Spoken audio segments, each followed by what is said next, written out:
তহঁতি আমাক জোকাই ল'বি, আমাক ধমকি লগাবি বাংলাদেশৰ পৰা আহি উজনিলে মাছ নপঠিয়াওঁ বুলি, এইটোতো নহ'ব। আৰু গ'লে উজনিলে গ'লে পিঠি বহল হৈ যাব সিহঁতৰ, কিন্তু ক্ষমা ধ্যান কৰা নহ'ব। আৰু এতিয়া দয়া ময়া ক্ষমাৰ দিন উকলি গ'ল। আৰু এতিয়া কথাটো হৈছে খেদিব লাগিব। খেদাটো ইমান সহজ নহয়। খেদিছোৱে, আধা নাইকিয়াই হ'ল, আৰু আধা কি 80% নাইকিয়া হ'ল, আৰু 10% 20% আছে, সেইখিনিও যাব লাগিব। যদি জাতিক যদি যোনেই সুৰক্ষা নিদিয়ক, জাতিক যদি গৌৰৱ গগৈ সুৰক্ষা দিয়ে গৌৰৱ গগৈ পক্ষত, হিমন্ত বিশ্ব শৰ্মাই সুৰক্ষা দিলে হিমন্ত বিশ্ব শৰ্মাৰ পক্ষত, হয় নে নহয়? কথাবিলাক স্পষ্ট পাতিলো। মোৰ দেউতা 127 বাৰ জেললৈ গৈছে। নমস্কাৰ দৰ্শকসকল, আজি মোৰ চেনেললৈ লৈ আহিছোঁ শৃংখল চলিহাৰ এটি সাক্ষাৎকাৰৰ ভিডিঅ'। NB নিউজৰ মুখ্য পৰিচালন সম্পাদক ঋতুস্মিন শৰ্মাই তেওঁৰ পডকাষ্ট অনুষ্ঠানত শৃংখল চলিহাৰ সৈতে কথা বতৰা পাতিছে। আমি আজি শৃংখল চলিহাক বুজিবলৈ যত্ন কৰিম, জানিবলৈ যত্ন কৰিম। আহক ভিডিঅ'টো স্কিপ নকৰাকৈ এফালৰ পৰা চাই যাওঁ। শেষত মই মোৰ অপিনিয়ন আগবঢ়াম শৃংখল চলিহা সম্পৰ্কে, আৰু আপোনালোকেও নিজৰ নিজৰ অভিমত কমেণ্ট বক্সত লিখিব পাৰিব। আহক ভিডিঅ'টোৰ মাজলৈ যাওঁ। নমস্কাৰ, NB পডকাষ্টলৈ মই ঋতুস্মিন শৰ্মাই আপোনালোকক স্বাগতম জনাইছোঁ। আজি NB পডকাষ্টৰ বিশেষ অতিথি হৈছে শৃংখল চলিহা। শৃংখল চলিহা, আপোনাক স্বাগতম জনাইছোঁ। ধন্যবাদ ঋতুস্মিন দা। খুব চৰ্চাত আছে শৃংখল চলিহা এইকেইদিন। বাতৰি কাকতত শৃংখল, টিভিত শৃংখল, মুখ্যমন্ত্ৰীৰ মুখত শৃংখল, ৰাইজৰ মুখত শৃংখল, প্ৰতিবাদকাৰীৰ মুখত শৃংখল। কিয়? এইটো এটা স্বতঃস্ফূৰ্ত জাগৰণ, আৰু এইটো আমি খিলঞ্জীয়া ভাষে খিলঞ্জীয়া এখন সংগ্ৰাম আমি আৰম্ভ কৰিছোঁ শিৱসাগৰৰ পৰা। আশা ৰাখিছোঁ শিৱসাগৰৰ এই সংগ্ৰামখন সমগ্ৰ অসমত বিয়পি পৰক। আমাৰ খিলঞ্জীয়া মানুহখিনি হিন্দু মুছলমানৰ ঊৰ্ধত গৈ আমি খিলঞ্জীয়া মানুহখিনি একগোট হৈ জীয়াই থাকিব লাগিব। সেইকাৰণে আমি জাতি মাটিৰ ভেটিৰ কথা কোৱা চৰকাৰক কৈছোঁ যে আমাক খিলঞ্জীয়াৰ সংখ্যা নিৰূপণ কৰক, খিলঞ্জীয়াক মাটিৰ অধিকাৰ দিয়ক, খিলঞ্জীয়াক ৰাজনৈতিক অধিকাৰ দিয়ক, খিলঞ্জীয়াক সম্পদৰ ওপৰত অধিকাৰ দিয়ক। নহ'লে আপুনি যেতিয়া উজনি ফালে চায়, নামনি অসমটো শেষেই, প্ৰায় আমাক বাংলাদেশী মূলৰ মানুহে নামনি অসম লৈয়ে পেলাইছে। খুব দুখৰ কথা। এতিয়া উজনি অসমত অনা অসমীয়া শ্ৰেণীটোৱে আমাৰ মাটি বাৰী চব দখল কৰিব লৈছে, অলৰেডি কৰিছে। সেইকাৰণে আমাক এতিয়া এই অধিকাৰখিনি লাগে। আৰু এইবাৰ পৰা উজনি অসম বুলিয়েই নহয়, খিলঞ্জীয়া মানুহে মূৰ তল কৰি জীয়াই নাথাকে। এইবাৰ পৰা অধিকাৰ কাঢ়ি অনাৰ এখন সংগ্ৰাম হ'ব। শৃংখল চলিহা এইবাৰ বাংলাদেশী মূলৰ বিৰুদ্ধেও প্ৰতিবাদ কৰিছে। বহুতে কৈছে শৃংখল চলিহা হঠাৎ বিজেপিৰ এজেণ্ট হৈ গৈছে, বিজেপিৰ পৰা মোটা অংকৰ টকা পাইছে। হিমন্ত বিশ্ব শৰ্মায়ো এইবাৰ শৃংখল চলিহাৰ আন্দোলনক সমৰ্থন দিছে। কিন্তু সেই আন্দোলনটোক মুখ্যমন্ত্ৰীয়ে 30 জাতীয় জনগোষ্ঠীয় শক্তিৰ সমৰ্থন দিছে, তাৰ বাবে আমি ধন্যবাদ জনাইছোঁ। যোনে আমাক সমৰ্থন দিব আমাৰ আন্দোলনক, আমি তাক ধন্যবাদ জনাম, তেখেতক যোনে নহওক। শৃংখল চলিহাই কোনো টকা পইচা লোৱা নাই। কিয় ল'ম? মই সৎ নে অসৎ এইটো সিদ্ধান্ত অসমৰ জনগণ, খিলঞ্জীয়া জনগণে কৰিব। মই আজিলৈকে গাড়ী এখন ল'ব পৰা নাই, স্কুটি এখন ল'ব পৰা নাই। ঘৰৰ ওচৰৰ মানুহে এগৰ স্কুটিখন আনি চলাই আছোঁ, আৰু আমাৰ সততাক লৈ কোনোবাই প্ৰশ্ন কৰিলেতো নহ'ব। আৰু এটা কথা একদম স্পষ্ট, যেতিয়ালৈকে জাতীয় জীৱনৰ সংগ্ৰামত আছোঁ সততাৰে থাকিম, মূৰ তুলি থাকিম। সেইটো ক্ষেত্ৰত আপোচ কৰা নহ'ব। এছামে সাংঘাতিক ধৰণে কৈছে শৃংখল চলিহা এটা সাম্প্ৰদায়িক হৈ গ'ল। কিছুদিনৰ আগলৈকে শৃংখল চলিহাক ভূয়সী প্ৰশংসা কৰা একাংশ লোকে এতিয়া শৃংখল চলিহাক সাম্প্ৰদায়িক বুলি ক'বলৈ ধৰিছে। চক হিন্দু বাংলাদেশীৰ যেতিয়া হৈছিলে, হিন্দু বাংলাদেশী অনাৰ যিটো পৰিকল্পনা চলিছিলে, তাত আমি প্ৰতিবাদ কৰিছিলোঁ। ছাত্ৰ সমাজৰ আন্দোলনক আমি সহযোগ কৰিছিলোঁ, সমৰ্থন কৰিছিলোঁ। তাৰপিছত আমি কাৰাবাস খাটিছিলোঁ। তাৰপিছত যদি আমি এতিয়া মুছলমান বাংলাদেশীৰ বিৰুদ্ধে কথা কওঁ, আমাক হিন্দুত্ববাদী বুলি কৈ দিলে নহ'ব। আৰু হিন্দু বাংলাদেশী বুলি কৈ দিলে আমাক তেতিয়া কয় ইহঁতে বদৰ পাৰ্টি। আৰু মানে মুছলমান বাংলাদেশীৰ বিৰুদ্ধে কথা ক'লে কয় ইহঁতি বিজেপিৰ এজেণ্ট। এইটো নেৰেটিভত নচলিব। জাতীয়তাবাদ কাৰ এজেণ্ট তেতিয়াহ'লে? নহয়, আমি হৈছোঁ অসমৰ খিলঞ্জীয়া মানুহখিনি পক্ষত থকা এটা শক্তি। আৰু কোনোবাই আমাক বিজেপি এজেণ্ট সজাব, কোনোবাই আমাক কংগ্ৰেছৰ এজেণ্ট সজাব, এইবিলাক নেৰেটিভ নচলিব। জাতীয়তাবাদ প্ৰকৃত জাতীয়তাবাদ হ'ব লাগিব। আপোনালোকৰ চিন্তাধাৰাটো কি বিচাৰিছে আচলতে? আমি খিলঞ্জীয়া মানুহ, আপুনি জেলত গৈছে, জেলত গৈছোঁ আমি বহুবাৰ, কিন্তু এতিয়া কথাটো হৈছে খিলঞ্জীয়া মানুহখিনি সুৰক্ষিতভাৱে জীয়াই থাকিব লাগিব। কেনেকৈ? সম্পদৰ ওপৰত আমাৰ অধিকাৰ লাগিব, ৰাজনৈতিক অধিকাৰ লাগিব, আমাক মাটিৰ ওপৰত অধিকাৰ লাগিব। আৰু এইবাৰ পৰা আক্ৰমণ হ'লে প্ৰত্যাক্ৰমণ হ'ব, হৈছে। আমাক যদি কোনোবাই চেলেঞ্জ কৰে যে উজনিলে মাছ নপঠিয়াওঁ, কোনোবা বাংলাদেশী মূলৰ মানুহে আমাক যদি চেলেঞ্জ কৰে উজনিলে মাছ নপঠিয়াওঁ, এটা বন্ধ কৰাই দিছোঁতো। উজনিলে মাছ নহ'ব আমি স্বাভিমানে জীয়াই থকা জাতি সেই পমুৱাকেইটাৰ মাছ খাবলৈ নাপালে উজনি অসমৰ মানুহ মৰি যাব নি এতিয়া মৰিছে কোন ক্ষমা খুজি খুজি তৎ পোৱা নাই এতিয়া তেওঁলোকে মীন পালক সন্থাই নাই বুলি কৈ দিছে এইটো কাৰ জয় খিলঞ্জীয়া মানুহৰ স্বাভিমানৰ জয় আমাৰ স্বাভিমানৰ জয় এইটো কথাখিনি স্পষ্ট আৰু এইবাৰ পৰা আক্ৰমণ হ'লে প্ৰত্যাক্ৰমণ হ'ব আৰু এইটো শিৱসাগৰৰ পৰা আৰম্ভ হৈছে শিৱসাগৰৰ পৰা এতিয়া এটা মিয়া হাতাও অভিযান আৰম্ভ কৰিছে ৩০টা জনগোষ্ঠীয় সংগঠনে জাতি জনগোষ্ঠীৰ ৰাইজ ওলাই আহিছে কোৱা হৈছে যে শিৱসাগৰত 4 লেনৰ কাম চলি আছে ডিব্ৰুগড় 4 লেনৰ কাম চলি আছে কিছুমান ব্ৰিজৰ কাম চলি আছে দলং নিৰ্মাণ কৰি থকা হৈছে তাত শ্ৰমিকৰ আকাল হৈ পৰিছে বুলি কোৱা হৈছে কাম বন্ধ হৈ পৰিছে নাই এইটো এটা খুব ভুল নেৰেটিভ উলিয়াইছে এছাম মানে তথাকথিত বুদ্ধিজীৱীয়ে যে সেই সম্প্ৰদায়ৰ মানুহে কাম নকৰিলে কাম নহয় এইটো কেনেকুৱা কথা উজনি অসমত এতিয়াও কাম হৈ আছে বিল্ডিঙৰ কাম চলি আছে আজি 4 লেনৰ ভাল কোম্পানী এটা হাতত আজিলৈকে চৰকাৰে দিবই নোৱাৰিলে আমাৰ উজনি অসমত এতিয়ালৈকে 4 লেন হোৱা নাইতো 4 লেন হৈছে কেৱল মাত্ৰ দেৰগাঁওলৈকে বাকীখিনি হোৱা নাই উজনি অসমৰ এটা পাৰ্ট হোৱাই নাই 4 লেন আৰু এটা কথা স্পষ্ট তেওঁলোকক কাম কৰিব দিয়া নহ'ব আৰু সেইটো একদম স্পষ্ট কথা আৰু হ'লে তাত আকৌ এখন সংগ্ৰাম হ'ব তীব্ৰ সংগ্ৰাম হ'ব মিয়া যিবিলাক শ্ৰমিক আছে মিয়া যিসকল লোক আছে তেওঁলোকে উজনি অসমত কাম কৰিব নোৱাৰে একদম আমি স্পষ্ট কৈ দিছোঁ নোৱাৰে কিমান দিনলৈ এই মিয়া বিৰোধী আন্দোলনটো চলিব যেতিয়ালৈকে খিলঞ্জীয়া মানুহৰ অস্তিত্ব সুৰক্ষিত নহয় তেতিয়ালৈকে চলিব কেৱল মিয়া বিৰোধী বুলি নহয় হিন্দু বঙালী বিৰোধী আন্দোলনো চলিব অনা অসমীয়া বিৰোধী আন্দোলনো চলিব কেৱল মাত্ৰ ইয়াত হিন্দু মুছলমানটো এইবোৰ বিজেপি কংগ্ৰেছৰ কথা এইটো আমাৰ কথা নহয়তো হিন্দু মুছলমান এইবোৰ বিজেপি কংগ্ৰেছৰ ভোটৰ কিবা পলিটিক্স তাত আমাৰ লগত কথা নাই না আমাৰ কথা হৈছে খিলঞ্জীয়া মানুহখিনি বাচিব লাগিব কথাটো সেইটো স্পষ্ট মিয়া বিৰোধী যিটো আন্দোলন আৰম্ভ হৈছে তাত যিবিলাক অসমীয়া মুছলমান আছে খিলঞ্জীয়া মুছলমান আছে তেওঁলোকে আপোনালোকে নিশ্চয় আমাৰ ৩৩টা জাতীয় জনগোষ্ঠীয় সংগঠনৰ ভিতৰত তাত আমাৰ খিলঞ্জীয়া মুছলমানসকলৰ সংগঠন আছে তেওঁলোকে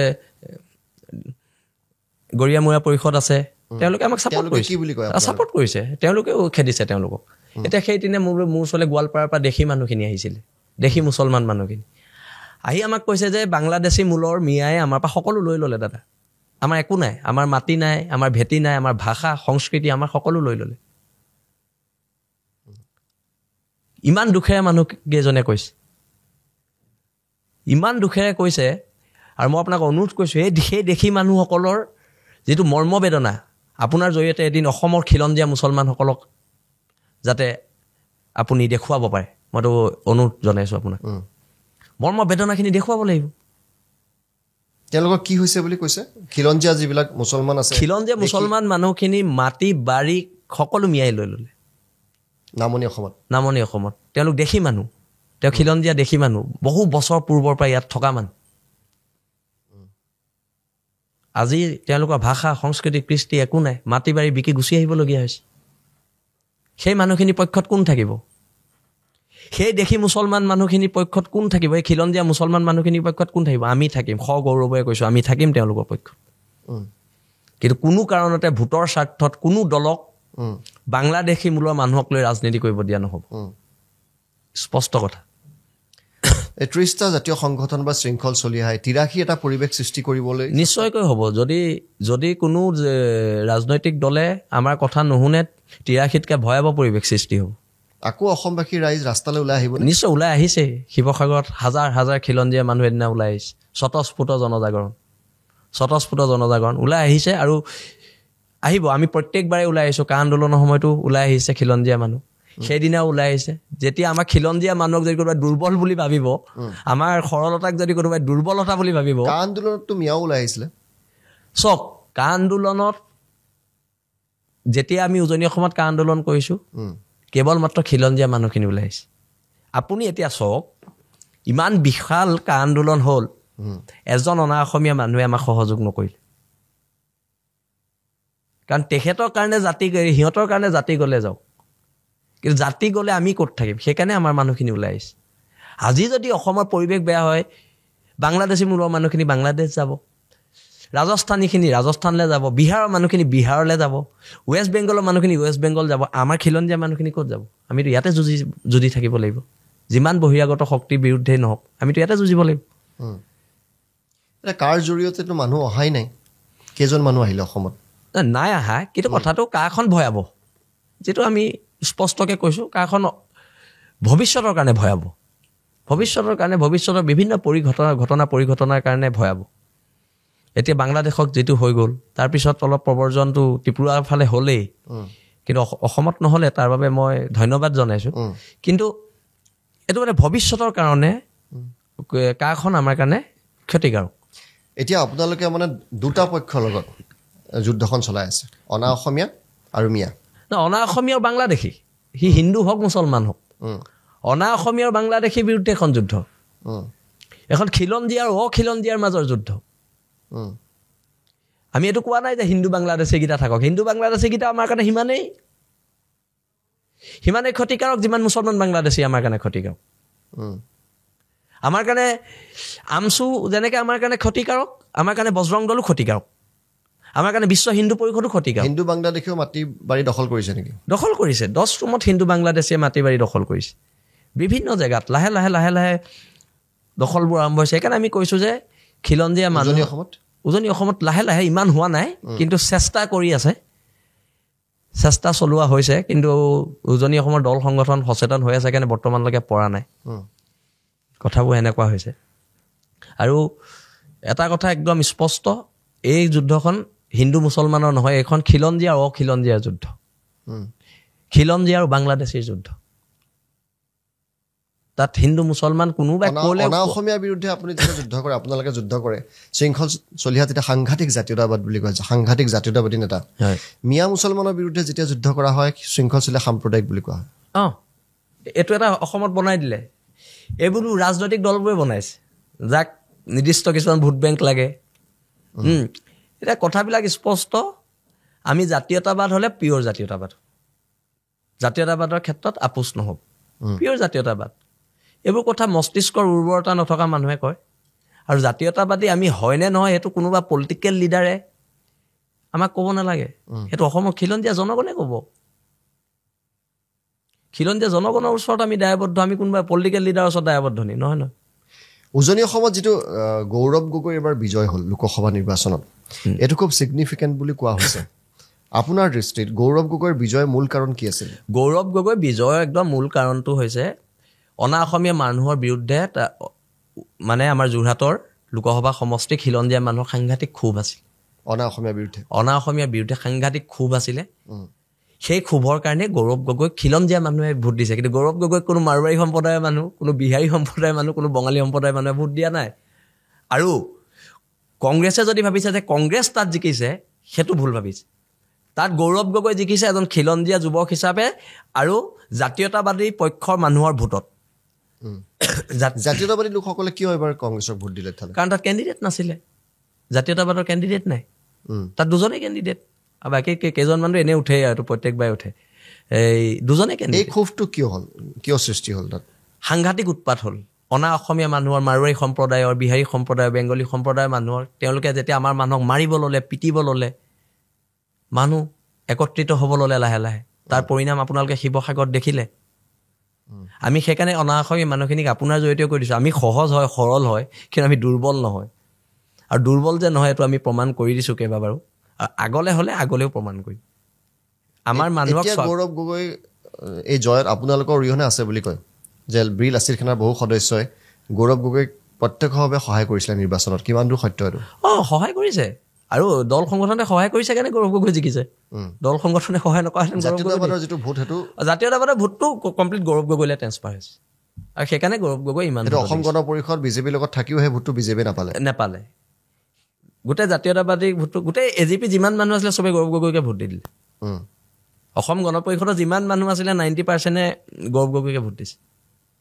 সেই গৌৰৱ গগৈ এতিয়া আপোনাৰ কাষত থিয় হৈছে নে আপোনালোকৰ কাষত এই আন্দোলনৰ সময়ত চাওক জাতীয়তাবাদৰ পক্ষত থিয় হ'ব লাগিব আৰু যদি নহয় তেতিয়াহ'লে এইটো পৰিণাম ভুগিব এই দুটাকে আন্দোলন চলালে আপোনালোকে হয় বিগত এমাহৰ ভিতৰত কোনো ৰাজনৈতিক নেতা কোনো অহা নাই সি কংগ্ৰেছৰে হওক সি বিজেপিৰে হওক সি ৰাইজৰ দলৰে হওক কোনো নাহিলে চবেই নিৰাপদ দূৰত্বত অৱস্থান কৰিলে কাৰণ চবকে ভোট লাগে ৰণোজ পেগু গৈছিলে ৰণোজ পেগুৱে আলোচনাটোত গৈছে, তেখেতক মুখ্যমন্ত্ৰীয়ে পঠাইছে, তেখেত গৈছে। কিন্তু এতিয়া মানুহে কয় ৰণোজ পেগু যোৱাৰ কাৰণে আন্দোলনটো শেষ হৈ গ'ল। নহয়, ৰণোজ পেগুৱে আমাৰ দাবীখিনি মানি লোৱাৰ কাৰণে আন্দোলনটো পৰিসমাপ্তি ঘটিলে। কথাবিলাক স্পষ্ট। এতিয়া ভোট বেংকৰ স্বাৰ্থত এটা কোনো অহা নাই, চবে নিৰাপদ দূৰত্বত অৱস্থান মানে কৰিছে। অনা অসমীয়া বিৰোধী আন্দোলনে হওক, মিয়া বিৰোধী আন্দোলনে হওক, তাত মানে আপোনাৰ এই মুহূৰ্তত গৌৰৱ গগৈৰ সমৰ্থনটো আপোনালোকে পোৱা নাই? আমি কাৰোৱে, মই কৈছিলোঁ কাৰোৱে পোৱা নাই। অকল নট অনলি গৌৰৱ গগৈ, কাৰোৱে নাই পোৱা।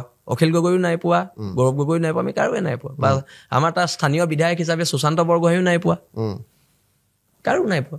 চবে নিৰাপদ, চবকে মাত্ৰ ভোট লাগে, চবকে ভোট লাগে। মিয়া বিৰোধী আন্দোলনটোত বিজেপি নেতাসকলে মাতিছে, কিন্তু তেওঁলোক ৰাজপথত নাই অহা নাই। ৰাজপথত আমিহে আছোঁ।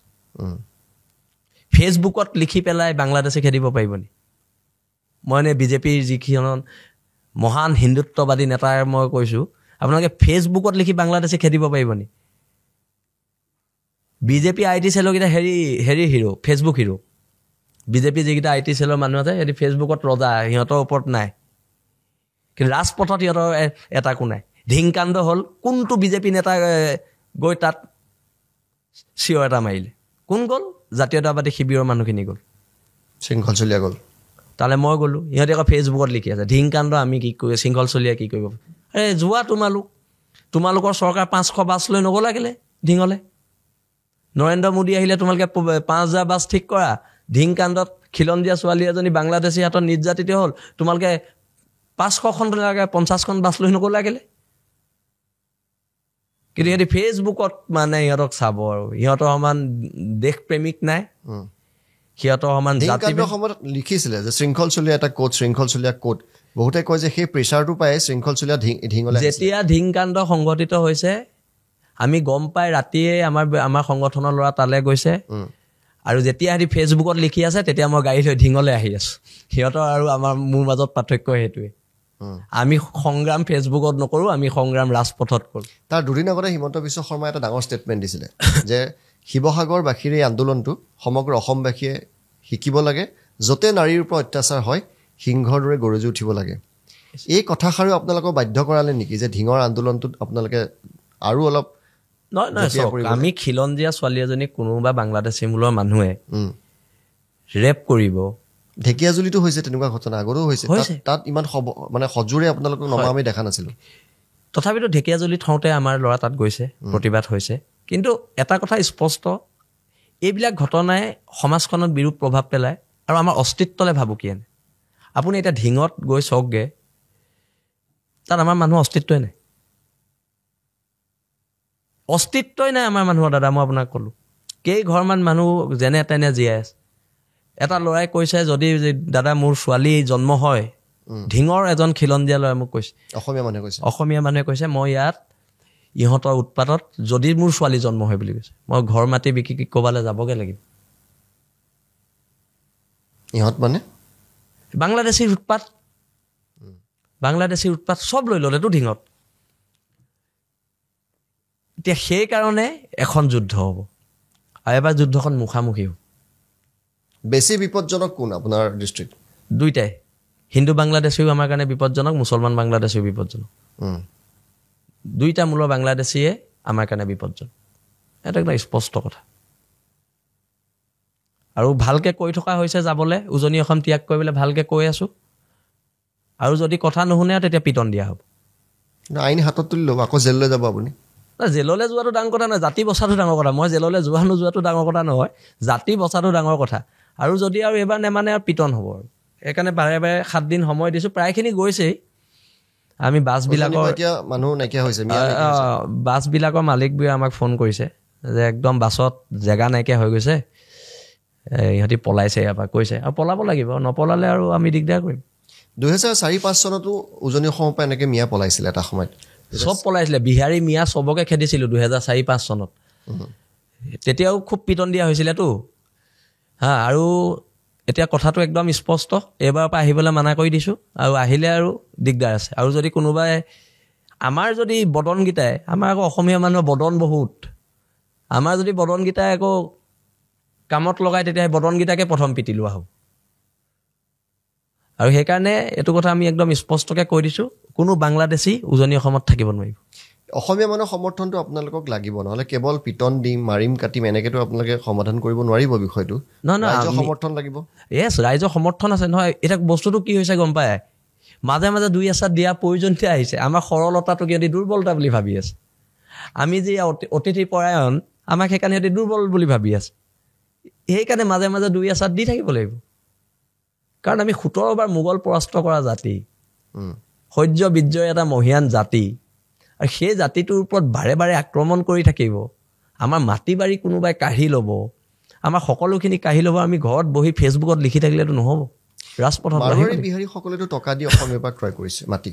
নিশ্চয়, আমি সেইটোৱে কৈছোঁ। কোনো খিলঞ্জীয়া মানুহে কিয় বিকিব পাৰিছে? কাৰণ আমাৰ আইন নাই, আইনখন নাই। খিলঞ্জীয়ে মাটিৰ অধিকাৰ দিয়া নাই আমাক। আজি নাগালেণ্ডত কিনিব নোৱাৰে, অৰুণাচলত কিনিব নোৱাৰে, অসমত পাৰে, ত্ৰিপুৰাত পাৰে। ত্ৰিপুৰা গুচি গ'ল ত্ৰিপুৰীসকলৰ হাতৰ পৰা। এতিয়া আমাৰ অসমখন যাওঁ গুচি গ'ল। এই প্ৰক্ৰিয়াটো যদি চলি থাকে অসমৰ আয়ুস আৰু কিমান দিন আছে বুলি ভাবে? অসমীয়া জাতিটোৱে যদি এতিয়াই নোযুঁজে, এতিয়াই যদি মাটিৰ অধিকাৰ, সম্পদৰ অধিকাৰ, ৰাজনৈতিক অধিকাৰ লৈ নলয়, অসমীয়া জাতিৰ ভৱিষ্যত অতি ভয়াৱহ। সেইকাৰণে এইখনে আমি শেষ শৰাইঘাটৰ যুদ্ধ বুলি কৈছোঁ। আৰু এখন যুদ্ধত এবাৰ আমি জিকিব লাগিব। কোনো পধ্যে হাৰিবলৈ নহ'ব। এবাৰ ফিল্ডত যিহেতু আমি নামিছোঁ, আমি সকলো ঐক্যবদ্ধ হৈ নামিছোঁ, আৰু সেইকাৰণে এবাৰ জিকাটো নিশ্চয়। এই আন্দোলনবিলাক জিকিবলৈ ৰাজনৈতিকভাৱেও আপোনালোক সবল হ'ব লাগিব। হয়, আপোনালোকে যেতিয়ালৈকে ৰাজনৈতিকভাৱে সফল নহয়, চৰকাৰ এখন আপোনালোকৰ লগত নাথাকে, কেনেকৈ সফল, মানে কেনেকৈ আপোনালোকে চৰকাৰক বাধ্য কৰাব লাগিব। আন্দোলন ৰাষ্ট্ৰীয় দল হওক, যি হওক, চৰকাৰক বাধ্য কৰাব আমি পাৰিব লাগিব। আৰু এইটো এটা বৃহৎ লবি, এটা হিন্দী লবিও আছে। এটা হিন্দী লবিয়েও আমাক লাহে লাহে আগ্ৰাসন কৰিছে। সেইকাৰণে আমি কৈছোঁ যে আমাক এইখিনি অধিকাৰ দিয়ক। এনেই জাতি মাটি ভেটি কথা ক'লে নহ'ব। মই দেখিছোঁ নিৰ্বাচনৰ সময়ত বিজেপিয়ে ক'ব জাতি মাটি ভেটি, কংগ্ৰেছে ক'ব জাতি মাটি ভেটি, তাৰপিছত জনজাতিকৰণৰ কথা বিজেপিয়েও ক'ব, কংগ্ৰেছেও ক'ব। তাৰপিছত 5 বছৰলৈ নহয়, আকৌ ইলেকশ্যন আহিব, আকৌ হ'ব। তেনেকৈ চলি থাকিব। এই মানে ৰাজনৈতিক নেতাবোৰ অকণমান লাজ পাব লাগে। অকণমান ইমান মিছা কথা কেনেকৈ ৰাজনৈতিক নেতাবোৰে কয় মই বুজি নাপাওঁ। ইমান মিছা কথা মানে। সেইকাৰণেতো কোৱা হয় যে ৰাজনীতি ভাল মানুহৰ নহয়। হয়, এতিয়াতো সেইকাৰণে আমি এইবাৰ কৈছোঁ যে শৃংখলচলীয়া ৰাজনীতিলৈ আহি আছে, কেতিয়া আহিব? এতিয়ালৈকে আমি ভবা নাই ৰাজনীতিৰ কথা। কিন্তু অসমৰ খিলঞ্জীয়া জনগণে যদি কয় যে প্ৰকৃত জাতীয়তাবাদটা প্ৰতিষ্ঠা কৰিব লাগে, তোমালোক আহা। এতিয়া 2021 ৰাইজৰ দল যেতিয়া গঠন হৈছিলে, মই তাৰ চিফ আছিলোঁ। তাৰপিছত মুখ্য আহ্বায়ক আছিলোঁ। তাৰপিছতে আপোনাৰ সেই সময়ত শিৱসাগৰ জনগণে ক'লে যে তই ইলেকশ্যন খেলিব নালাগে। আমি নাই খেলা। আমি জনগণৰ কথা মতে চলিম। বীৰ লাচিত সেনাৰ সৈনিকসকলৰ মতে চলিম। বীৰ লাচিত সেনাৰ সৈনিকসকলে ক'লে নাই, আপোনাৰ প্ৰয়োজন এতিয়া সংগঠনত আছে, আপুনি সংগঠন কৰক। সংগঠনত থাকিলোঁ। কথাটো খিলঞ্জীয়া মানুহে যদি বিচাৰে কৰিম, যদি নিবিচাৰে নকৰোঁ। অখিল গগৈৰ ভূমিকাটো, অখিল গগৈ যেতিয়া জেলত আছিলে, জেলৰ পৰা নিৰ্বাচন তেওঁ জয়ী হৈছিলে, আৰু সেই জয়ত বীৰ লাচিত সেনাৰ এটা খুব গুৰুত্বপূৰ্ণ ভূমিকা। গুৰুত্বপূৰ্ণ নহয়, বীৰ লাচিত সেনাই জিকাইছে অখিল গগৈ। অখিল গগৈ মানে নেমানে সেইটো ডাঙৰ কথা নহয়। অখিল গগৈক বীৰ লাচিত সেনাই জিকাইছে। তাত বেলেগ কথা নাই। বীৰ লাচিত সেনাৰ কাৰণে অখিল গগৈ জিকিছে। আৰু অখিল গগৈ মানিলেও নেমানিলেও যেতিয়া ইতিহাস লিখিব, বীৰ লাচিত সেনাৰ নাম তাত সোণালী আখৰে লিখা থাকিব, আৰু বাকী কাৰো কথা লিখা নাথাকে। যিটো উদ্দেশ্যৰে আপোনালোকে জিকাইছিলে, সেই উদ্দেশ্যটো সফল হৈছে। কথাটো হ'ল সেই সময়ত এটা বস্তু আছিলে, জাতীয়তাবাদটো প্ৰতিষ্ঠা কৰিব লাগে। গোটেই উজনি অসমখনত বিজেপি জিকিলে, অকলে এটা চিটত অখিল গগৈ জিকিলে, আৰু আমি তাত জাতীয়তাবাদটো প্ৰতিষ্ঠা কৰিলোঁ। তাৰ পৰৱৰ্তী পৰ্যায়ত তেওঁ কি কৰিছে, আমি তেওঁৰ ওচৰলৈও যোৱা নাই। তেওঁ অহা নাই, কামো বিচাৰি যোৱা নাই, একো কৰি যোৱা নাই যোৱা। বহুতে কয় যে তেওঁ মিয়াৰ ৰক্ষক অখিল গগৈ। চাওক, এটা কথা স্পষ্ট, হিন্দু মুছলমান দুইটা বাংলাদেশীৰ বিৰুদ্ধে প্ৰত্যেক ৰাজনৈতিক নেতাই ক'ব লাগিব, আৰু নহ'লে চবকে বৰ্জন কৰা হ'ব। হিন্দু বাংলাদেশীৰ বিপক্ষেও ক'ব লাগিব, মুছলমান বাংলাদেশীৰ বিপক্ষেও ক'ব লাগিব। নাটক বহুত হ'ল। আৰু এইবাৰ জাতি বচোৱাৰ এখন যুদ্ধ, তাত আৰু বেলেগ কথা নাই। ৰাজনৈতিক নেতাই সদায় আহি আমাক বুৰ্বক বনাব, এই বস্তুবিলাক নচলিব। অখিল গগৈৰ ভূমিকাটো দুইটা ক'ব লাগিব। অখিল গগৈ হিন্দু মুছলমান দুইটা বাংলাদেশী বিৰোধিতা কৰিব লাগিব। নহ'লে তেওঁ বিৰোধ কৰিম। বিজেপিয়ে হিন্দু মুছলিম দুইটা বাংলাদেশে বিৰোধ কৰিব লাগিব, নহ'লে আমি বিৰোধ কৰিম। কংগ্ৰেছে হিন্দু মুছলমান দুইটা বাংলাদেশে বিৰোধ কৰিব লাগিব, নহ'লে আমি বিৰোধ কৰিম কংগ্ৰেছক। নাটকবাজি নচলিব এবাৰ মানে, সেইটো একদম স্পষ্ট কথা। এনেই জাতি মাটি ভেটি জনজাতিকৰণ দিম এইবোৰ নচলিব, দিব লাগিব। আপোনালোকে যিটো আন্দোলন কৰিলে, যথেষ্ট ৰাইজ ৰাজপথলৈ ওলাই আহিছিলে আৰু বহুদিনৰ মূৰত অসমীয়া ৰাইজে যেন পুনৰ আন্দোলন কৰিছে, এনেকুৱা এটা পৰিৱেশ আমি দেখিছিলোঁ। কিন্তু শেষত যেন গোটেই ক্ৰেডিটটো হিমন্ত বিশ্ব শৰ্মাই লৈ গ'ল। হিমন্ত বিশ্ব শৰ্মাই সেই আন্দোলনক সমৰ্থন কৰি দিলে। যিটো ঢৌ আছিলে, গৌৰৱ গগৈ জয়ৰ সময়ত যিটো ঢৌ হৈছিলে, সেই গোটেই যেন চেণ্টিমেণ্টটো হিমন্ত বিশ্ব শৰ্মাই লৈ গ'ল সমৰ্থন কৰি। চাওক, মই সদায় ব্যক্তিগতভাৱে আন্দোলনৰ সফল পৰিসমাপ্তি বিচাৰোঁ। ৰিজাল্ট, আমি ৰিজাল্ট কেলৈ পালোঁ? 30টা জাতীয় জনগোষ্ঠীয় সংগঠন একলগ হৈ প্ৰতিবাদ কৰিলে। আগতে প্ৰতিবাদবোৰ ভাগ ভাগ হয়, এইবাৰ একলগ হৈ হ'ল। আমি সেইকাৰণে তাৰ ৰিজাল্ট পালোঁ। বছ, মই ৰিজাল্ট পালোঁ, তাৰ ক্ৰেডিট কোনে পাইছে নাই পোৱা মোৰ তাত ক'বলগীয়া নাই। ৰিজাল্ট পালোঁ, আঁঠু কাঢ়িব লাগিব কৈছিলোঁ, আঁঠু কঢ়ালোঁ, বছ আমি ৰিজাল্ট পালোঁ। মাপ খুজিব লাগিব কৈছিলোঁ, তামোল পাণৰ বঁটা দি গামোচালৈ মাপ খুজিব লাগিব কৈছিলোঁ, মাপ খুজিলে, ৰিজাল্ট পালোঁ, বছ। তাত ক্ৰেডিট কোনোবাই লৈছে নাই লোৱা মোৰ তাত সেইবোৰ কৰিলে আমি জিকিলোঁ। এতিয়া খেল, মই বেছিকেলি ক্ৰিকেট খেলোঁ, মই ক্ৰিকেটাৰ। যেতিয়া আমি ফিল্ডত থাকোঁ, আমাৰ কথাটো হৈছে কোনটোৱে চেঞ্চুৰী মাৰিবি, কোনটোৱে 5টা উইকেট ল'বি, সেইটো ডাঙৰ কথা নহয়। কোনোবা এটাই ল'ব লাগিব আৰু টীমটো জিকিব লাগিব, বছ। আমি টীমটো জিকিলোঁ। মেন অফ দি মেচ কোন হৈছে আপুনি সেইটো বাদ দিয়ক, টীমটো কিন্তু টীম জিকাটো ডাঙৰ কথা। খেলৰ মেন অফ দি মেচ কোন হ'ল? যোনেই নহওক মেন অফ দি মেচ। আমি শেহতীয়াকৈ হিমন্ত বিশ্ব শৰ্মাই শৃংখল চলিয়াক প্ৰশংসা কৰা দেখা গৈছে। আনকি শৰৎকালীন অধিৱেশনতো আপোনাৰ নাম লৈছে আৰু আপোনাক প্ৰশংসা কৰিছে। হিমন্ত বিশ্ব শৰ্মাই কৈছিলে দাদা আপোনাৰ এই আন্দোলনটোক লৈ প্ৰশংসা কৰিছে, খিলঞ্জীয়া আন্দোলনটোক লৈ। এই বিষয়ত আপুনি কি ক'ব? আমি ধন্যবাদ জনাইছোঁ। যদি গণতান্ত্ৰিক আন্দোলনক এজন জনপ্ৰতিনিধিয়ে সন্মান জনাইছে, ভাল কথা, ভাল কথা, আমি ধন্যবাদ জনাইছোঁ। সেই প্ৰশংসাৰ বাবে বহুতে আপোনাক এতিয়া সন্দেহৰ দৃষ্টিৰে চাবলৈ লৈছে। চাওক, এইবোৰ মানুহে কৈ থাকিব। আমি জাতীয় জীৱনত আছোঁ, কেতিয়াবা ক'ব কংগ্ৰেছৰ এজেণ্ট, কেতিয়াবা ক'ব বিজেপিৰ এজেণ্ট। আমি আমাৰ লাইনত গৈ থাকিম আৰু জাতীয়তাবাদ প্ৰতিষ্ঠা কৰিম। এইটো কেতিয়াও হ'ব নোৱাৰে যে হিন্দু বাংলাদেশী এগেইনষ্ট কৰিলে শৃংখল চলীয়া জাতীয়তাবাদী আৰু মুছলমান বাংলাদেশী এগেইনষ্ট কৰিলে শৃংখল চলীয়া এই বিজেপি এজেণ্ট। এইটোতো হ'ব নোৱাৰিব ন। এতিয়া দল সংগঠনৰ বিষয়ে কিছু কথা পাতিব বিচাৰিছোঁ। বীৰ লাচিত সেনাৰ বিৰুদ্ধে অভিযোগ উঠে যে বীৰ লাচিত সেনাই গুণ্ডা টেক্স সংগ্ৰহ কৰে, বীৰ লাচিত সেনাই চান্দা তোলে। এই অভিযোগবিলাক আপুনি জানো খণ্ডন কৰিব, কিন্তু এই অভিযোগটো কিন্তু গুৰুতৰ। নকৰোঁৱে, মই খণ্ডনে কৰা নাই। আপোনাৰ অভিযোগটো কেতিয়া খণ্ডন কৰিছোঁ? মই খণ্ডন নাই কৰা। এটা কথা স্পষ্ট, ইয়াত বহিৰাগত মানুহখিনি আহিছে, ইয়াত আছে, ইয়াত কোটি কোটি টকা ঘটিছে। যেতিয়া আমাৰ জাতীয় জীৱনৰ কিছুমান অনুষ্ঠান হয়, তাত পইচা দিব লাগিব। মোৰ ঘৰৰ ভাত বনাবলৈ তেওঁলোকে পইচা নলওঁ নহয়। যেতিয়া আমাৰ জাতীয় জীৱনৰ কিবা অনুষ্ঠান থাকিব, আমাৰ বিহু থাকিব, যেতিয়া আমাৰ জাতীয় সংগ্ৰামৰ কথা থাকিব, তাত পইচা দিব লাগিব। চিধা কথা, চিধা কথা, তাত খণ্ডন কৰিবলৈ নাই, দিব লাগিব পইচা। ইয়াত এক্সটৰ্চন হৈ যাব, যি হওক দিব লাগিব। ইয়াত আছক, পইচা দিব লাগিব। আমি ঘৰ চলাবলৈ পইচা নলওঁ, জাতীয় অনুষ্ঠানৰ কাৰণে লওঁ, বিহুৰ কাৰণে লওঁ, দিব লাগিব। শৃংখল চলীয়াৰ উপাৰ্জন কি? মোৰ উপাৰ্জন আছে, মোৰ এটা ৱৰ্কশ্বপ আছে। এইটো আমাৰ শিৱসাগৰ, আমাৰ ৱৰ্কশ্বপটোৱে গাড়ীৰ, এইটো আটাইতকৈ পুৰণা ৱৰ্কশ্বপ। মোৰ দেউতাই প্ৰতিষ্ঠা কৰা, এতিয়া মই চাই আছোঁ।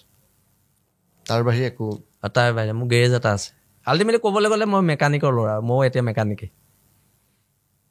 আৰু এজন আন্দোলনকাৰী। আমি ৰাজপথত যাওঁ, মই বেছিকৈ গেৰেজতে বহি থাকোঁ দিনটো, আৰু তাতে থাকোঁ আৰু।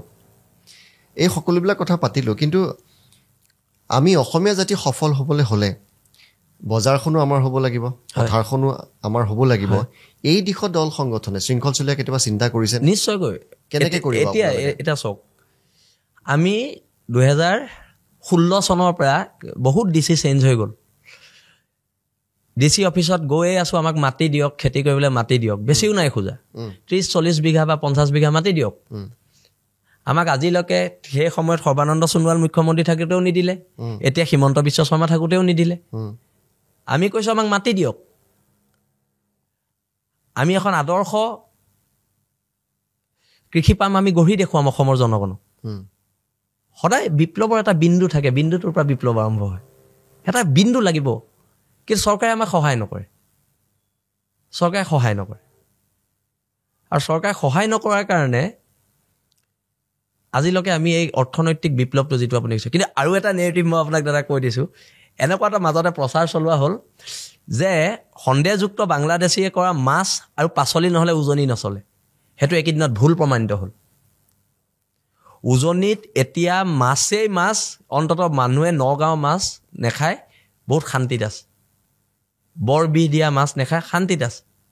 আৰু নগাঁৱৰ পৰা আৰু কেতিয়াও যিহেতু তেওঁলোকে আমাক চেলেঞ্জ কৰি ল'লে, নগাঁৱৰ পৰাও মাছৰ গাড়ী যাবলৈ দিয়া নহ'ব, চব কলিয়াবৰতে ৰাখি দিয়া হ'ব। সেইটো একদম স্পষ্ট কথা। তহঁতি আমাক জোকাই ল'বি, আমাক ধমকি লগাবি বাংলাদেশৰ পৰা আহি উজনিলে মাছ নপঠিয়াওঁ বুলি, এইটোতো নহ'ব। আৰু গ'লে উজনিলে গ'লে পিঠি বহল হৈ যাব সিহঁতৰ, একদম বাৰে বাৰে সিহঁতক কৈ থোৱা আছে। এতিয়া মাছ যোৱা নাই নেকি? নাই যোৱা। ক'ৰ মাছ আহিছে উজনিৰ বজাৰলৈ? আছে আমাৰ গোটেই থলুৱা কিমান বিল আছে, আমাৰ শিৱসাগৰতে কিমান বিল লুং আছে, চবতে। শিৱসাগৰত মাছৰ উৎপাদনটো ভাল, 25,000 মেট্ৰিক টন বছৰি উৎপাদন হয়, ভাল। কিন্তু বাকীবিলাকত নাই, বাকীবোৰতো দিগদাৰ হোৱা নাই। যোৰহাটতো বহুত ভাল, যোৰহাটতো বহুত ভাল। এই চাহিদাটো কেনেকৈ পূৰণ কৰিব, মাছৰ চাহিদাটো এতিয়া? নিশ্চয়কৈ তাৰ ক্ষেত্ৰত এইটোৱেতো আমি কৈ আছোঁ। চিন্তা কৰিছে না আপোনালোকে? মাছৰ চাহিদাটো, মাছৰ অভাৱেই হোৱা নাই, ধুনীয়াকৈ চলি আছে মাছৰ। সেইটো এতিয়া আপুনি চাওক, আমি যদি খাৰুপেটীয়া পাচলিটো বন্ধ কৰি দিওঁ, কি উজনি অসমত পাচলি নাইকিয়া হৈ যাব নেকি? একদম ভুল কনচেপ্ট নহয়। কিন্তু অকণমান যদি চৰকাৰে, বেছি নহয়, অলপ 20% যদি ল'ৰাখিনিক, নিবনুৱা ল'ৰাখিনিক এইটো ক্ষেত্ৰত অলপ বেকআপ দিয়ে, খেতি কৰিবলৈ, ফিচাৰী খুলিবলৈ যদি বেকআপ দিয়ে, তেতিয়াহ'লে ইহঁতৰ পাচলি বাৰীতে গেলি শেষ হ'ব। সেইটো এটা অৰ্থনৈতিক আন্দোলন। এতিয়া যেনেকৈ মাছ গেলিব ধৰিছে, তেতিয়া পাচলিও গেলিব। এতিয়া মানে মিয়াৰ মাছ গেলিছে, মাছ গেলি গৈছে, এতিয়া উজনিলৈ পঠিয়াব পৰা নাই। সেইকাৰণে আমাক চেলেঞ্জ কৰিব নালাগে। চেলেঞ্জটো আমি কৰা নাছিলোঁ, নিজেই বাটৰ কচু গাত ঘঁহি লৈছিলে। তেওঁলোকে ক্ষমা বিচাৰিছে এতিয়া, কিন্তু ক্ষমা থ্যান কৰা নহ'ব আৰু।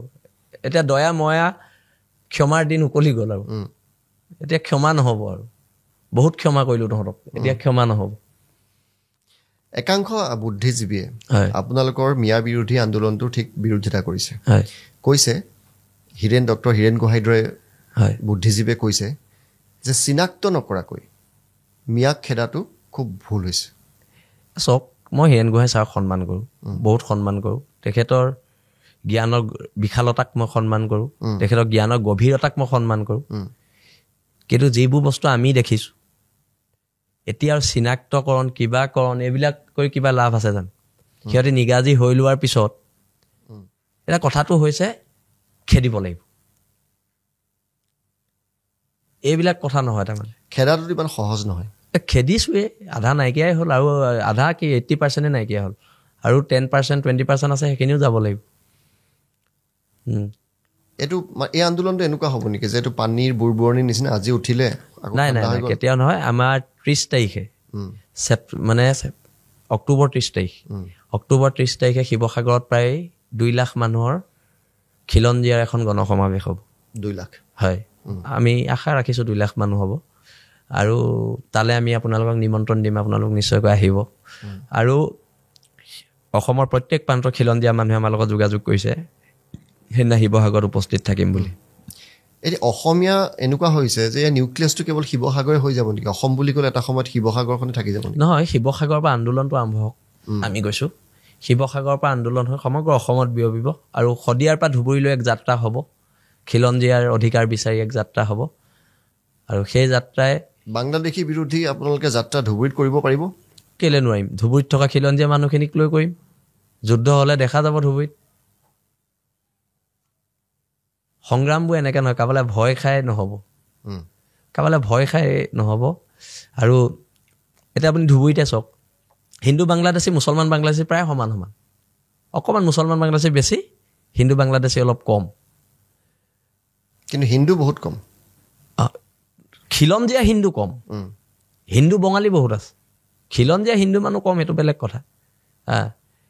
কিন্তু হিন্দু বাংলাদেশীটো তাত আছে, বহুত আছে। খিলঞ্জীয়া হিন্দুতকৈ, খিলঞ্জীয়া হিন্দু মানুহখিনিতকৈ তাত বাংলাদেশী মূলৰ হিন্দু 80% একচুৱেলি মুছলমান আৰু 15% সেইয়ে কৈছো সেই 15%ত 2% মান খিলঞ্জীয়া হিন্দু আছে আৰু বাকী 13% বাংলাদেশী হিন্দু সেইখিনি নথকা হ'লতো আৰু কমি গ'লতো অসমীয়া মানুহ হিন্দু মই এইটোৱে কৈছো হিন্দু মুছলমানটো আমি মোৰ কনচেপ্ট নহয় মোৰ কনচেপ্টটো খিলঞ্জীয়া মানুহ আমাৰ কনচেপ্টটো জাতীয়তাবাদী মানুহৰ কনচেপ্টটো হৈছে খিলঞ্জীয়া মানুহ সেই খিলঞ্জীয়া মানুহখিনি তাত 71 চনত কিমান আছিলে 51 চনত কিমান আছিলে আপুনি চাবচোন ইমান আগ্ৰাসন হৈছে এখন জিলা আমাৰ পৰা গুচি গৈছে খিলঞ্জীয়া মানুহৰ হাতৰ পৰা গৈছে এটা তিনচুকীয়াখন হিন্দু বিহাৰী খোপাই ল'লে গোটেই বিহাৰী হিন্দু তাততো আমাৰ খিলঞ্জীয়া মানুহৰ অস্তিত্ব নাইকিয়া হৈছে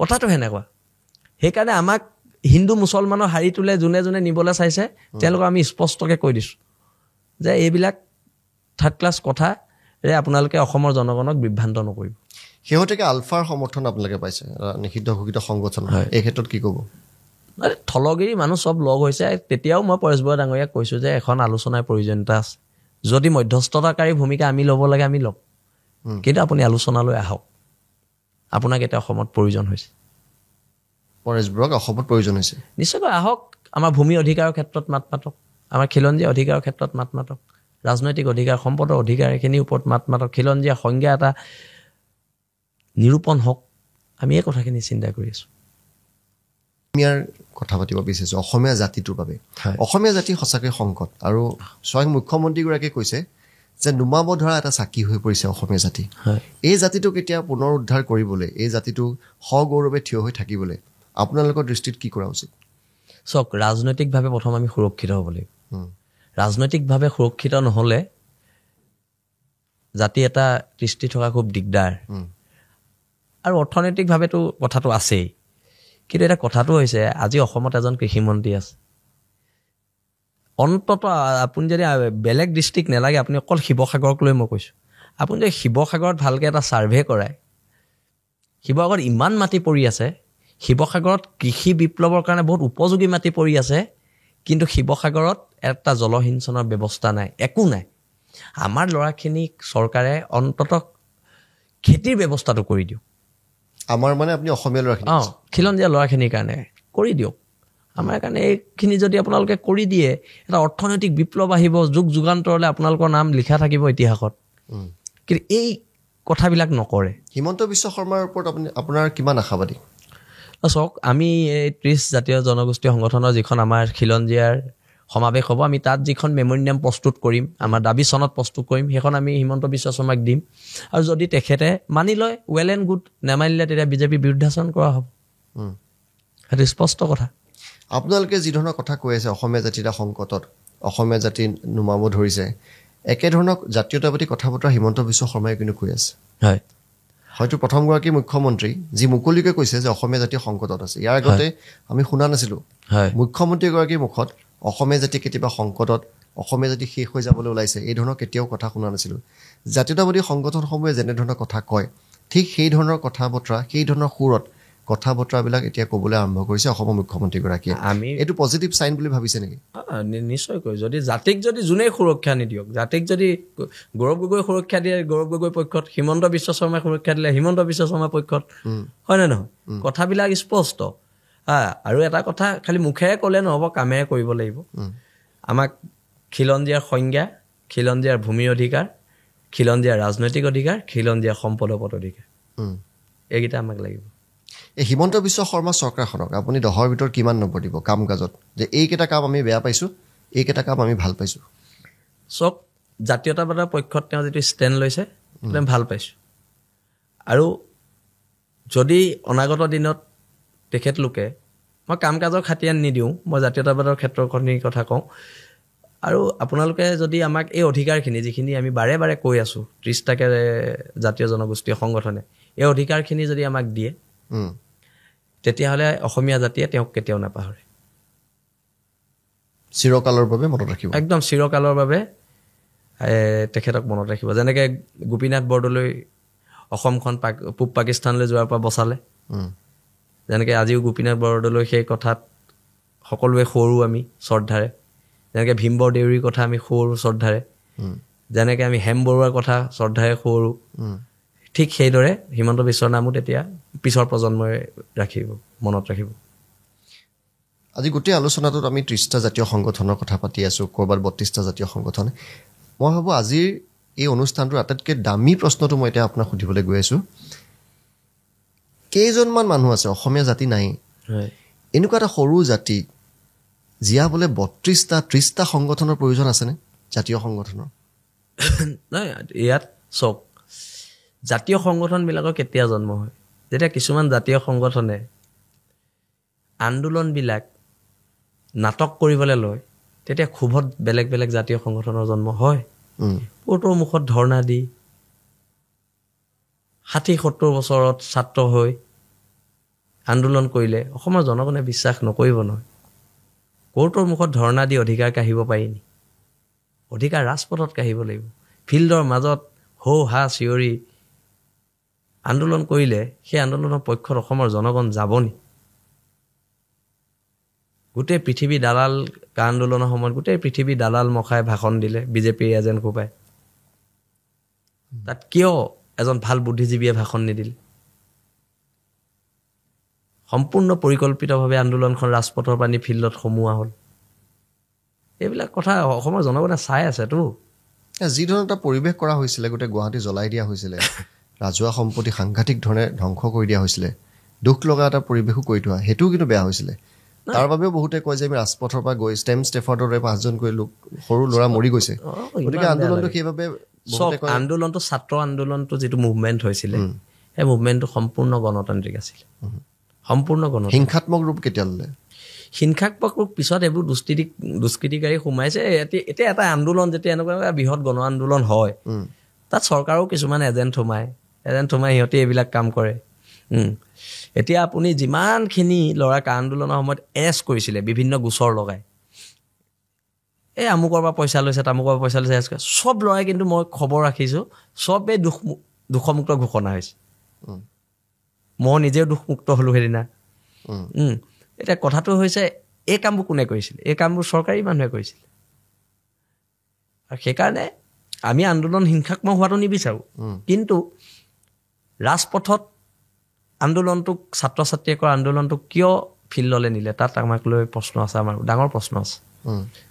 আৰু কোনে কোনখন গুৱাহাটীৰ হোটেলত 16 কোটি টকা লৈছিলে কোন জাতীয় সংগঠনৰ নেতাই, সেইটোও আমি জানো। কিন্তু এটা কথা স্পষ্ট, অসমৰ মানুহে চাই আছে, আৰু অসমৰ মানুহৰ কাৰণে এতিয়া এটা শুভ লক্ষণ, অসমীয়া জাতিৰ কাৰণে এটা শুভ লক্ষণ।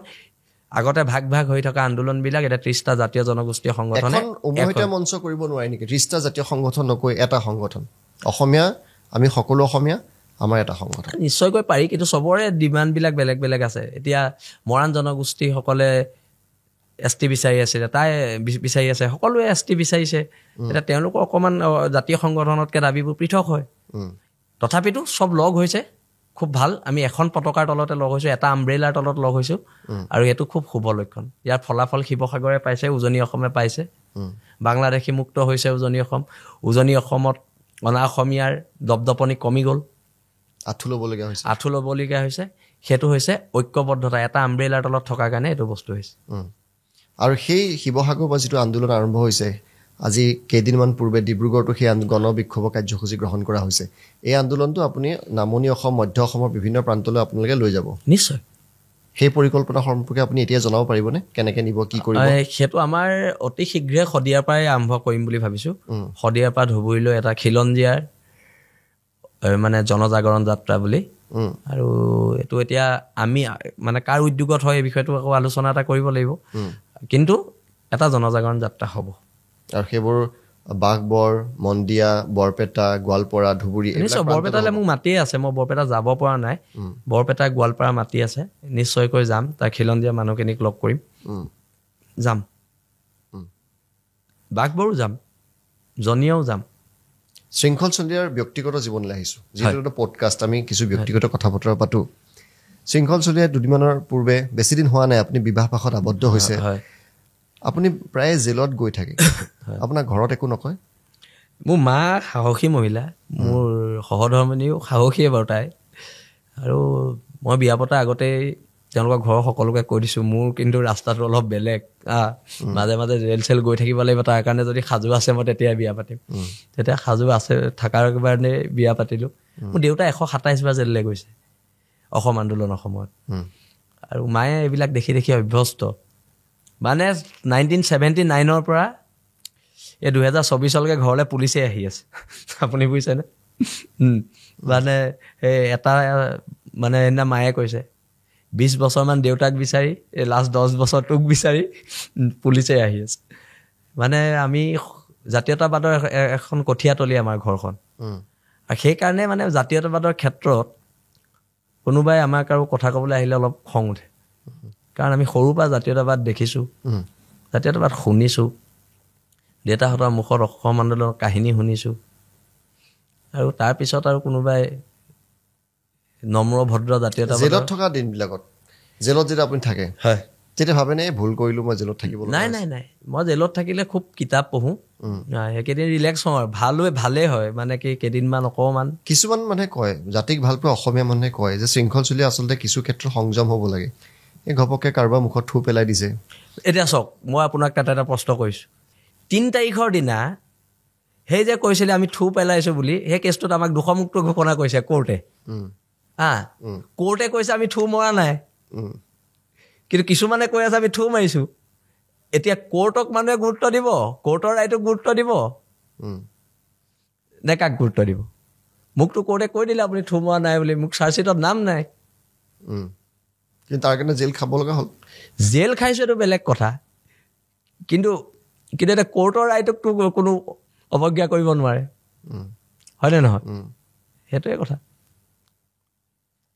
খালি খংটো বেছি পুতুককৈ উঠে আকৌ কিন্তু খংটো নামিবলৈও বেছি সময় নালাগে পটককৈ নামে খংটো ইমান মানে ধৰি নাথাকোঁ আৰু কাৰোবাৰ লগত কিবা এটা খুটখাট লাগিলে আকৌ 2 মিনিট পিছতে পাহৰিলোঁ হঠাৎ এবাৰ ৰিজাইন দি দিয়া হৈছিলে শৃংখল চলিয়াই ৰিজাইন দিছিলে বীৰ লাচিত সেনাৰ পৰা সেইটো কাহিনী কি আছিলে আচলতে কাহিনী একো নাছিলে সেই সময়ত মই মানে অকণমান ইমান বেছিকৈ জড়িত হৈ গৈছোঁ মই ভাবিছিলোঁ মানে আমাৰ সাময়িক অব্যাহতি এটা থাকে আমাৰ চিফ ছেক্ৰেটেৰীও লৈছিলে 2 মাহৰ কাৰণে 3 মাহৰ কাৰণে সেই সাময়িক অব্যাহতি এটা 6 মাহমানৰ কাৰণে মই বিচাৰিছিলোঁ কিন্তু বস্তুটো গৈ মানে সংগঠন এৰাৰ পৰা এনেকুৱা ধৰণৰ এটা হেৰি হ'ল তেতিয়া মানে বিয়া পাতি উঠিছিলোঁহে আৰু এই সাময়িক অব্যাহতি এটা লৈ 6 মাহমানৰ কাৰণে মই আঁতৰি দিম বুলি ভাবিছিলোঁ কিন্তু আমাৰ সদস্যসকলে নিদিলে শৃংখল চলিয়াৰ বিৰুদ্ধে এতিয়া কিমানটা গোচৰ চলি আছে এতিয়া প্ৰায়বোৰ শেষ হৈছে এতিয়া এইটো আছিলে এইটো 3 তাৰিখে শেষ হ'ল সেইদিনা আন্দোলনৰ জয়লাভ কৰিছে শৃংখল চলিয়াই প্ৰায়সমূহ গোচৰ